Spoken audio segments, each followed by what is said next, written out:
আছো সবাই? আশা করি সবাই খুব ভালো আছো। আমিও খুব ভালো আছি আর চলে এসেছি একদম নতুন একটা ব্লগ নিয়ে। আমার পিছনে ব্যাকগ্রাউন্ডটা দেখে নিশ্চয়ই বুঝতে পারছো যে আমি আমার শ্বশুর বাড়িতে এই মুহূর্তে নেই, কারণ ওখানে থাকলে সবসময় পিছনে একটা ব্যাকগ্রাউন্ড তোমরা সেমই দেখতে পাও সবসময়। আমি এখন যেখানে আছি সেটা হচ্ছে আমার নিজের বাড়ি। আর পিছনে এই যে দেখতে পাচ্ছ মিনি, এই ব্যাকগ্রাউন্ডে এইটা হচ্ছে সব থেকে স্পেশাল লাগছে। আমিও জানি এটা আমার দিদির আঁকা। দিদি অনেক বছর আগে এঁকেছিল, এখনও ওরকমই আছে ইনট্যাক্ট। তো যাই হোক, এই বাড়িতে আছি বলে না আমার মুখটা দেখে বোধহয় বোঝাই যাচ্ছে আমি খুব হ্যাপি হ্যাপি আছি। তো এরকম একটা হ্যাপি হ্যাপি নর্মাল ডেলি দিনে আমি কি করছি সেটাই তোমাদেরকে দেখাবো। আর দিনটা খুবই স্পেশাল, কারণ আমার দিদি আর ছানু এসছে। তো সারাদিন কি কি করব সব কিছু তোমাদের সাথে শেয়ার করব। আপাতত ব্লগের সাথে থেকো, দেখা হচ্ছে। ব্রেকফাস্ট করে গেলাম ছাদে, কারণ বাড়িতে কিছু কাজ চলছে। এটার একটা ফুল ভিডিও আসবে পরে, তাই এখনই ডেসক্রিপশনে তোমাদের আমি কিছুই বলছি না। বাট কিছু কাজ চলছে ঘরে, আর কিছু তো আসছে নতুন একটা, যেটা আমি তোমাদের পরে দেখাবো। আর ডিটেলসে পরে সব কিছু বলবো যে কি হচ্ছে ঘরে, কিসের কাজ চলছে। তো আপাতত ওই কাজগুলো কিছুটা সারার পর আমরা বাড়ি থেকে বেরোলাম। আর যাচ্ছি কোথায় সেটাও তোমাদেরকে এখনই দেখাবো। তো আমাদের পানাগড়েই একটা মানে মার্বেলসের দোকান আছে যেখানে টাইলস পাওয়া যায়, সেখানে আমরা দেখতে গেছিলাম। তো কিছু ঘরের জন্য জিনিস পারচেস করার ছিল, তো সেগুলোই পছন্দ করতে আমরা গেছিলাম। ওখানে গিয়ে বেশ অনেক রকম ভ্যারাইটিসই আমরা দেখতে পেলাম। তো তার মধ্যেই আমি চুজ করলাম, আমি আর আমার দিদি মিলে, সবাই মিলে অ্যাকচুয়ালি আমরা চারজন মিলেই চুজ করলাম। আর কোনটা চুজ করলাম সেটা কিন্তু আমি এখন তোমাদেরকে দেখাবো না। ওটার যেরকম বললাম কমপ্লিট একটা ডিফারেন্ট ভিডিও আসবে ওটার জন্যে, আর ওটাতেই তোমাদেরকে সমস্তটা দেখাবো যে কি কি করাচ্ছি আমরা ঘরে কাজকর্ম, আর ফাইনাল লুকটা সমস্ত কিছু ওটার জন্য সেপারেটেড ভিডিও আসবে। তো যাই হোক, ওখান থেকে দেন আমরা চলে গেলাম আমাদের দোকানে। আজকে দোকানে একটু কাজ ছিল আসলে। তো তার আগে তোমাদেরকে পুচকুর সঙ্গে দেখা করে দিই। ওই যে ও এসে দোকানে কিন্তু খুব মজা করে, আর কুকুররা আসতে থাকে। সামনে আমাদের কয়েকটা কুকুর থাকে মানে দোকানের সামনে, তো ওদের সঙ্গে ওর বেশ ভালো পরিচয় হয়ে গেছে। ওই যে দিদি, ওই যে সুমনদা। আর আজকে দোকানটা আসলে একটুখানি পরিষ্কার করব, ঝাড়পোছ করব। এমনি নর্মালি কিছুদিন বাদে বাদেই করতে থাকি, বাট আজকে আর একটু ভালোভাবে করছি, কারণ একটু ঝুল হয়ে গেছিলো। আর আজকে ডক্টর আসবে, ডক্টর আসার ডেট আছে।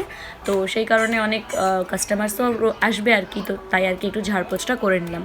তো আমার হাতে হাতে আর কি আমার দিদিও হেল্প করে দিচ্ছিলো, ওই জন্য একদম আজকে ডিপ ক্লিনজিং করছি। কারণ অন্য সময় যখন একা করি তখন অতটা ডিপ ক্লিনজিং করার টাইমও থাকে না, সময়ও হয় না। তো উপর থেকে জাস্ট ডাস্টিং করে দিই, বাট আজকে দিদিও হেল্প করছে, তো একদম ভালোভাবে ডিপ ক্লিনজিং করেছি। লাস্টে দেখাবো তোমাদেরকে যে ঠিক কতটা ধুলো ময়লা বেরোলো। উপর থেকে দেখতে তো একদম ঝকঝকে পরিষ্কার লাগে, বাট ভেতরে ভেতরে কতটা ধুলো জমে থাকে সেটা কিন্তু অ্যাকচুয়ালি ডিপ ক্লিনজিং করলেই বোঝা যায়। মোটামুটি যে জায়গাগুলো একটু অগোছালো ছিল সেগুলো একটু ভালো করে গুছিয়ে নিলাম। বিশেষ করে এইখানটা বেশি ঘেটে যায় 10 বার, কারণ টয়েসগুলো সবাই এসে যখন দেখে বা আমরাও যখন দেখি তখন একটু ঘেটে যায়।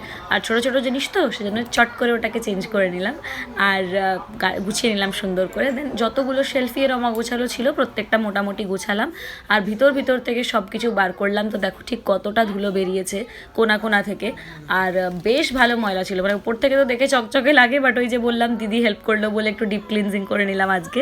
তো তারপর কিন্তু দোকানটা বেশ মোটামুটি পরিষ্কার হয়েছে। এই যে আমার বর, ও আমাদের হেল্প করছিল, ও আসলে ঝাড়টার দিয়ে বেশ হেল্প করছিল পরিষ্কার করতে। আর এই যে আমার সোনু কোথা থেকে একটা স্টিকার পেয়েছে, ওটাকে কপালে চিপকে নিয়েছে।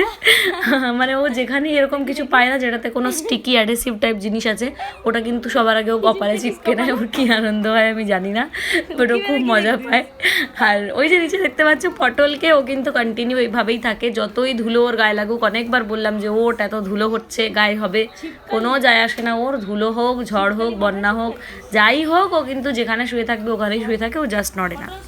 তো যাই হোক, পুরো দোকানটা পরিষ্কার হয়ে গেছে মোটামুটি, আর বেশ ভালো লাগছে। অনেকটা জায়গাও বেরিয়েছে সামনেটা, একটু জিনিসপত্র চেঞ্জ করলাম জায়গা, তো মাঝে কিন্তু বেশ অনেকটা জায়গাও বেরিয়ে এসছে। তো মোটামুটি ফিক্স হয়ে গেছে। এবার আরও কিছু চেঞ্জ করবো, যেটা তোমাদের একটু পরে আমি দেখাচ্ছি যে আর কী কী জিনিস আমি চেঞ্জ করছি। এখন একটু সাইডে করেছি, ওই যে কাপড়ের র্যাকটা আছে ওটা নর্মালি মাঝে থাকে, বাট যেহেতু ডক্টর আসবে ওই জন্য টেবিলটা মাঝে আনবো, সে কারণে মাঝখানটা ফাঁকা করার জন্য এখন সব কিছু সাইডে সাইডে করে সাজিয়ে রেখেছি আমি, যাতে মাঝে জায়গাটা একটু বড় পাওয়া যায়। তো যাই হোক, পরে দেখাচ্ছি আমি যে কিভাবে সাজাবো ডক্টর আসার জন্যে। তো আমরা এখন বেরোচ্ছি, কোথায় যাচ্ছি তোমাদেরকে দেখাবো। আসলে অনেকটাই টাইম হয়ে গেছে, প্রায় 1:30-2 বেজে গেছে। আর দিদি এলে জেনারেলি ঘরেই রান্না করে, বাট আজকে একদমই ইচ্ছে করছিল না। দিদিকে ওই জন্য মানা করলাম যে কিচ্ছু করার দরকার নেই, সোনু, দিদি, আমি, সুমিত আর সুমনদা, মানে আমরা সবাই মিলে বাইরে খাবো। তো আমরা দোকান থেকে দেন খেতে গেলাম। কোথায় খেতে গেলাম তোমাদের দেখাচ্ছি। আপাতত টুকি টুকি খেলছি সোনুর সঙ্গে। আর আমরা আজকে লাঞ্চ করব দুপুরের নাগ রেস্টুরেন্টে, যেটা কিন্তু নর্মালি আমরা কখনোই খাইনি। ওখানে খাইনি বলতে কি, নর্মালি বিরিয়ানি ফিরিয়ানি অনেক সময় নিয়েছি, বাট কোনোদিনই ওখানে গিয়ে আলাদা করে লাঞ্চ করা হয়নি। সবসময় ওই যে দেখতে পাচ্ছ নাগ হোটেল যেটা মেন, ওখানেই আমরা যাই। আর যদি ওখানে না যাওয়ার হয়তো মোনালিসা যাই, বাট এখানে কখনোই যাইনি। তো ভাবলাম একবার ট্রাই করে দেখি যে কেমন। তো ঢুকলাম, মিষ্টি ওখানে পাওয়া যায়। তো ফার্স্টে ভাবলাম আমরা খাবার দাবার খেয়ে নিই, তারপর মিষ্টি খাবো। তো যাই হোক ঢুকলাম ওখানে। আর অ্যাকচুয়ালি একজনের কাছে শুনেছিলাম যে মোটামুটি এখানে থালি বগেরা সুন্দর পাওয়া যায়, তো সেই কারণেই আর কি যাওয়া। তো কেমন কি লাগলো সেটা তোমাদের পরে জানাচ্ছি। ঢুকতেই বাইরে সিটিং এরিয়া ছিল যেটা নন এসি, আর আলাদা করে একটা এরকম ছোট রুমের মতো আছে যেটা কিন্তু এসি। তো আমরা ওখানেই ঢুকে অবভিয়াসলি খেলাম, কারণ যতটা গরম ছিল বাইরে বসে খাওয়া একদমই সম্ভব না।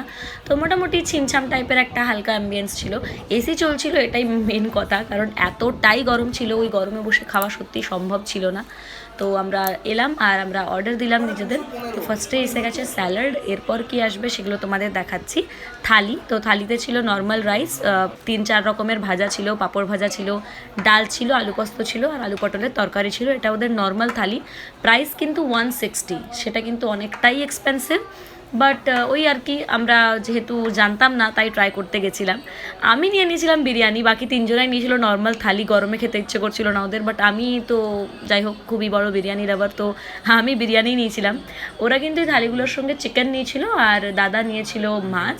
তো মাছটা ছিল ওরকম 80 টাকা ওরকম প্রাইস ছিল, আর চিকেনটা 160 প্লেট ছিল। এত দাম হওয়া সত্ত্বেও কিন্তু চাটনি দেয়নি ওরা, তাই পাঁপড়টাকে ফ্যানটা দিয়ে খাচ্ছিল আমার বর, কারণ মানে ওর অভ্যাস পাঁপড়টাকে চাটনির সঙ্গে খাওয়ার, সেটা পায়নি। তো যাই হোক বেরিয়ে ভাবলাম মিষ্টি খাবো, কিন্তু দেখলাম আইসক্রিম আছে, তো অবভিয়াসলি আইসক্রিম বেশি ফেভারিট, তো আইসক্রিম নিয়ে নিলাম। আর এই যে আমার সোনু, ও আইসক্রিম খেতে ভীষণ ভীষণ পছন্দ করে, একদম আমার মতো, পুরো আমার ওপরই গেছে এই বিষয়। তো ও আইসক্রিম নিয়ে নিল, আর খুব মন দিয়ে র্যাপারটাকে খুলছিল ধীরে ধীরে করে। আমাদের ওখানে আসলে ওয়েট করতে হচ্ছিল, কারণ বড় মাইনাস পয়েন্ট হচ্ছে এরা অনলাইন পেমেন্ট ইউজ করে না।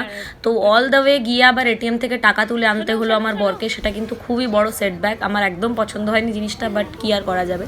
তো যাই হোক লাঞ্চ করে আমরা চলে এলাম দোকানে, আর দিদিরা চলে গেল বাড়িতে। তো দোকানে এই জন্য তাড়াতাড়ি চলে এলাম, কারণ আরেকটু গোছাগাছি বাকি ছিল, যেহেতু আজকে ডক্টর আসবে।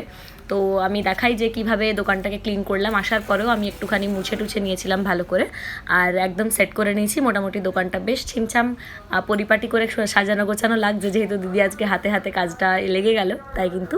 আর এখানে ডক্টরের জন্য টেবিলটা আমি সেট করে দিয়েছি, আর এরপর কিন্তু ডক্টর চলে এসেছে। তো আমাদের ফার্স্ট পেশেন্ট হচ্ছে ওই যে পার্সিয়ান ক্যাটটা, ও আমাদের ফার্স্ট পেশেন্ট ছিল।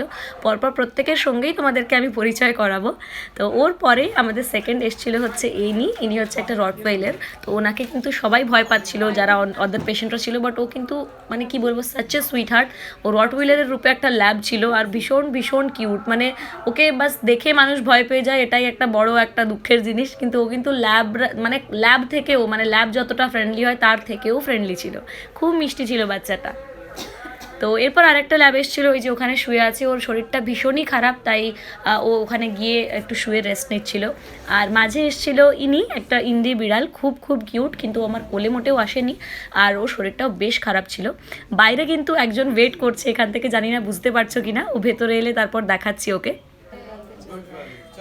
এই যে কুকুরটার কথা বললাম, ও শরীরটা ভীষণই খারাপ ছিল, তো শুয়েছিল, ওর হাঁটতেও একটু প্রবলেম হচ্ছিল। তো যাই হোক ও অনেকটা কষ্টেই হেঁটে হেঁটে গেল বাইরে, আর তারপর ওর যে পেরেন্ট ছিল সে ওকে কোলে নিয়েছিল। তারপরে এসেছিলেন অ্যাকচুয়ালি ইনি বুলি, বাট ইনিও কিন্তু ভীষণ ভীষণ সুইট আর ইনোসেন্ট, খুবই মিষ্টি বাচ্চা। আমার সঙ্গেও ফ্রেন্ডশিপ হয়ে গেছে এনার খুব ভালোভাবে। এনারও শরীরটা মোটামুটি খারাপ ছিল, তাই একটু চুপচাপ ছিল। এরপর এসে গেছে এই গোল্ডিটা। তো এও আমাদের অনেকক্ষণ আগেই চলে এসেছিলো, বাট যেহেতু অনেক পেশেন্ট ছিল তাই বাইরে ওয়েট করছিল গাড়িতে। তো জাস্ট এখনই ঢুকলো আর কি রুমের মধ্যে। এও ভীষণ মিষ্টি, আমাদের একটা ভাইয়ের বাড়ির, তো ভীষণ মিষ্টি। তবে এখন একটু অ্যাংশিয়াস হয়ে আছে, অনেক কুকুর আছে সেই কারণে। আর আমাদের আজকের লাস্ট পেশেন্ট ছিল ইনি হচ্ছে একদম মিষ্টি একটা বাচ্চা, কিন্তু আসলে ওর এজ অনেকটাই হয়ে গেছে, আর ওর জন্ডিস হয়েছে, তো সেই কারণে কিন্তু একটুখানি শরীরটা ওর দুর্বল ছিল, খাওয়া দাওয়াও করছিল না। তো ওর জ্বর চেক করা হলো, যাই হোক সব মিলিয়ে মোটামুটি একটু অসুস্থই ছিল। তো সব মিলিয়ে আজকে সব পেশেন্টদেরই খুব ভালোভাবে চেক আপ হয়ে গেছে। আর প্রত্যেকটা মিষ্টি মিষ্টি বাচ্চা আমি এটাই প্রে করবো যে যেন তাড়াতাড়ি ঠিক হয়ে যায়। তো আমাদের আজকের দিনটা এখানেই শেষ হচ্ছে, আর আমরা এরপর দোকান বন্ধ করব, কারণ অনেকটাই লেট হয়ে গেছে। তো আমরা বন্ধ করে দিলাম দোকান, আর তারপর দোকান থেকে বেরিয়ে গেলাম। প্ল্যান তো ছিল ডিরেক্ট বাড়ি চলে যাওয়ার, কিন্তু আসলে সন্ধ্যে থেকে কিচ্ছু খাওয়া হয়নি, তো পেটে একটু খিদে ছিল। তো বাড়ি ফেরার পথে দেখলাম সুশোভনদা বসেছে, আর সবসময় সুশোভনদাকে পাওয়া যায় না, তো আমরা ব্যস্ত থাকি, আর যখন ফ্রি থাকি খেতে যাই তখন হয়তো সুশোভনদা থাকে না। তো সেই কারণে অনেক দিন সুশোভনদার হাতের মোমো খাওয়া হয়নি। আমার ফেভারিট মোমো, পানাগড়ের মধ্যে সব থেকে বেস্ট। তো ওই জন্য আর নিজেদেরকে না আটকে চুপচাপ দাঁড়িয়ে পড়লাম মোমো খেতে। আর সবাই হয়তো জানো, আগেও আমি ব্লগে বলেছি যে পানাগড়ের মধ্যে এত সুন্দর অ্যাকচুয়াল যে মোমো হয় না, সেটা কিন্তু সুশোভনদার হাতেই আমি টেস্টটা পাই। ভীষণ ভালো, সফট, একদম মানে প্রপার অথেন্টিক মোমো যেটাকে বলে, সেটাই কিন্তু। আর আমার তো ভীষণ ভালো লাগে। তো যাই হোক, মন শান্তি করে এক প্লেট চিকেন মোমো খেলাম, আর তারপর আমরা বাড়ির দিকে চলে গেলাম। আর আজকের ব্লগটা কিন্তু এখানেই শেষ হচ্ছে। নেক্সট ব্লগ খুব তাড়াতাড়ি আসবে। তোমরা সবাই জানিও ব্লগটা কেমন লাগলো। আজকের মতন টাটা, সবাই ভালো থেকো।